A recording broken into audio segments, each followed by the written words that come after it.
¿Qué queda? ¿Por qué no se hacer ella más nada?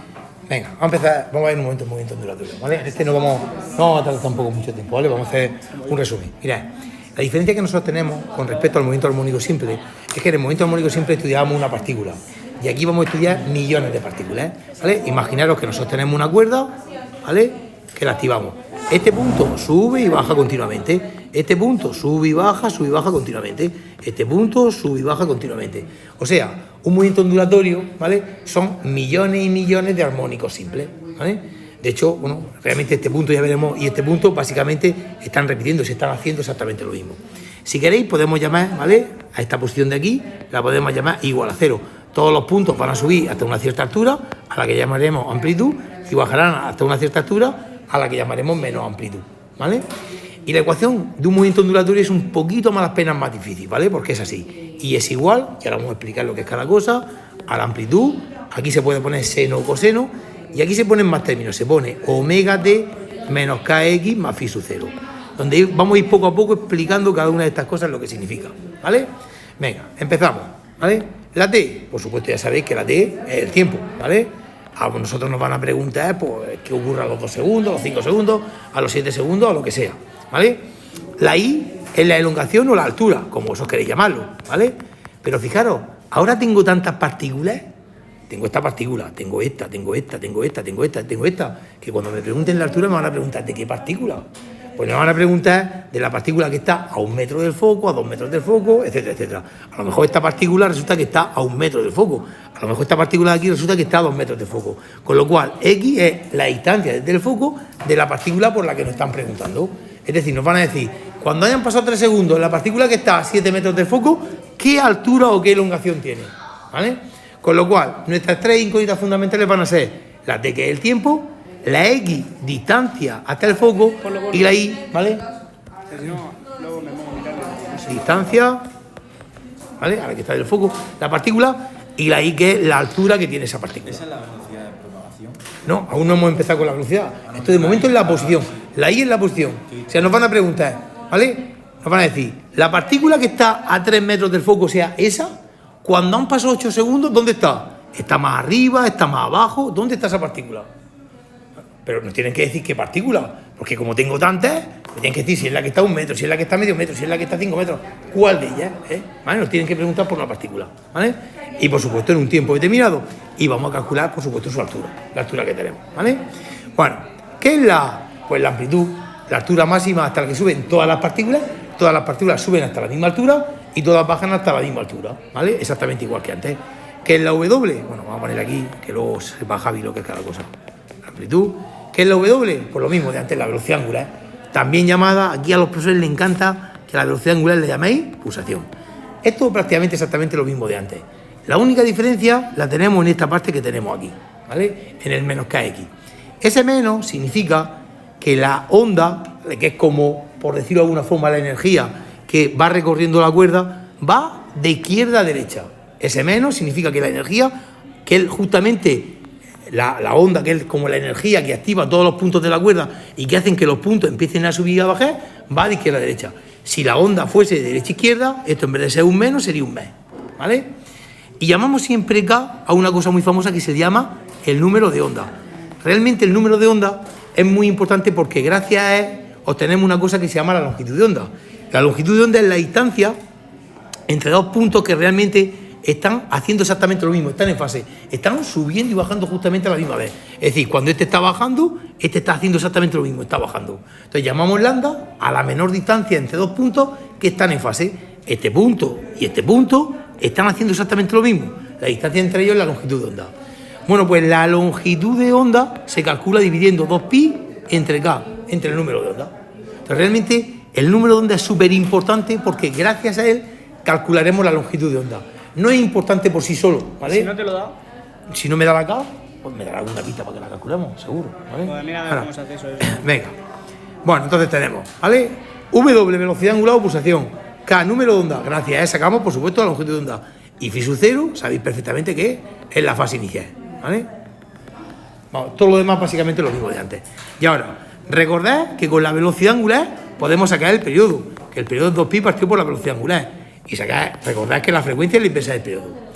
Y aquí, ¿vale? Hay una cosa muy famosa que no tiene nada que ver con la velocidad de las partículas, que se conoce como la velocidad de propagación de la onda. Es decir, la velocidad a la que se mueve la energía por esa cuerda y hace que las partículas se activen. La velocidad de propagación de la onda tenéis dos formas para calcularla, o bien longitud entre periodos o bien longitud por frecuencia. La podéis calcular como queréis. ¿Eh?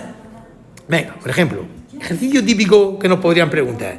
Imaginaos que nos ponen que y es igual a 6 por el seno de 4t menos 3x más pi cuarto. Y nos preguntan, calcúleme la amplitud. Pues ya sabemos que la amplitud es 6. Calcúleme la velocidad angular. Pues ya sabemos que es 4. Calcúleme, ¿vale?, el número de onda. Pues ya sabemos que el número de onda es 3. Y la fase inicial del movimiento. También nos pueden preguntar el periodo, la frecuencia, la longitud de onda, todas las cosas que nos han preguntado antes. Y además nos pueden preguntar la velocidad de propagación de una onda, que os recuerdo que hemos dicho que era longitud por frecuencia o longitud entre periodos, ¿vale? Todas las cosas que, ¿vale?, hemos estado, ¿vale?, comentando antes. Pero claro, no solamente se conforman con esto, quieren que sepamos un poquito más. Y ahora no quieren la velocidad de propagación de la onda, sino quieren la velocidad de estas partículas subiendo y bajando, igual que hemos hecho antes. Entonces, para sacar la velocidad de esas partículas, tenemos que hacer la derivada de la posición, exactamente igual que hemos hecho antes. Es decir, si suponemos que la posición es a multiplicado por el seno de omega t menos kx más phi sub 0, venga, vamos a sacar la velocidad. Pero esto ya no es la velocidad de la onda, es la velocidad de las partículas subiendo y bajando. Si queréis le llamamos así, velocidad de las partículas. Vamos a hacer la derivada, la dejamos como está, la derivada de seno, sabéis que es el coseno, todo lo de dentro lo dejamos como está, y derivamos lo de dentro. Como estamos derivando con respecto al tiempo, la derivada de omega t es omega y lo demás es 0, ¿vale? Porque no lleva tiempo. Una vez más, la omega nos la pasamos para adelante y nos va a quedar que la velocidad de esas partículas sería a por omega, por el coseno, y ponemos omega t menos kx más phi sub 0. ¿Vale? Y aquí tenemos nuestra fórmula de la velocidad de las partículas. Ahora nos podrían preguntar, por ejemplo, ¿vale? Quiero que me digas la partícula que está a 1 metro del origen, es decir, cuando la x vale 1, cuando han pasado 5 segundos, ¿qué velocidad lleva? Pues simplemente nos limitamos a estudiar. Calculamos, ponemos el tiempo, ponemos la x, operamos y sacamos la velocidad de esa partícula. De nuevo, que la velocidad no sale positiva, pues la partícula está subiendo. Que la velocidad no sale negativa, pues esa partícula en ese tiempo está bajando, ¿vale? Una vez más, si nos preguntaran por la velocidad máxima, es exactamente lo mismo que en el armónico simple, a por omega, es exactamente igual, si es que casi lo mismo, si solamente se diferencia en esta parte, prácticamente el movimiento ondulatorio es lo mismo. Por eso Juan Luis se ha empeñado en explicar el armónico simple, porque le ha parecido más sencillo explicar esto después de explicar el movimiento armónico simple, le ha parecido más fácil, ¿vale? Bueno, si volvemos a derivar, ¿qué ocurre? Pues que nos va a salir la aceleración, ¿vale? La aceleración de esas partículas, pues cuando derivemos, ya directamente, si queréis lo ponemos directamente, el A y el omega se deja, la derivada del coseno, sabéis que va a salir el menos seno, bueno, venga, vamos a hacerlo paso por paso. Sería el menos seno, lo de dentro se deja como está, y se deriva lo de dentro, que sería por omega. Pasa el menos para adelante, el omega para adelante, y os va a quedar que la aceleración de esas partículas es menos A por omega cuadrado, multiplicado por el seno, y aquí ponemos omega t menos kx más phi sub 0. Fijaros, dos cositas muy importantes y prácticamente con esto terminamos la explicación, ¿vale?